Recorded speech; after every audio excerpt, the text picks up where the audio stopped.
अस्सलामुअलैकुम वरहमतुल्लाहि वबरकातुहू। आप देख रहे हैं रूहानी इल्म नक्शबंद चैनल। मोहम्मद रसूलुल्लाह नक्शबंदी हाज़िर खिदमत हूँ। तो ये मैं अमल लेकर आया हूँ। कैसा ही सख्त जिन होगा, इंशाअल्लाह इस तावीज़ को लिखकर उस जिन वाले आदमी या औरत के गले में डालें, इंशाअल्लाह फ़ौरन जो है वो दफ़ा हो जाएगा। तो ये तावीज़ आप थोड़ा सा देख ले गौर से। तो ये इसके 5 खाने हैं, सब तरफ आप देखेंगे।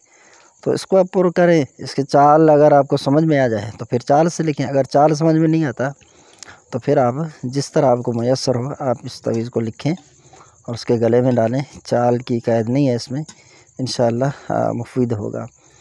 तो ये ऐसा है कि जो तावीज़ ये बंदा लिखे तो वो आयतुल कुर्सी 7 मरतबा पढ़कर अपने ऊपर दम करें। अगर वो भी ना आता हो तो फिर जो भी आपको सूरत आए उसको आप 7 मरतबा अपने ऊपर दम कर दें। फिर लिखते वक्त किसी से बात ना करें। तो ये तावीज़ जो है फ़ौरन अपना रिज़ल्ट दिखाता है। इसको आप आज़माएँ। और ये मैंने आज की रात की निस्बत से आपको ये तावीज़ दिया है। मुख्तसरन टाइम भी नहीं है, तो इसलिए आप इसको इस्तेमाल में लाएँ।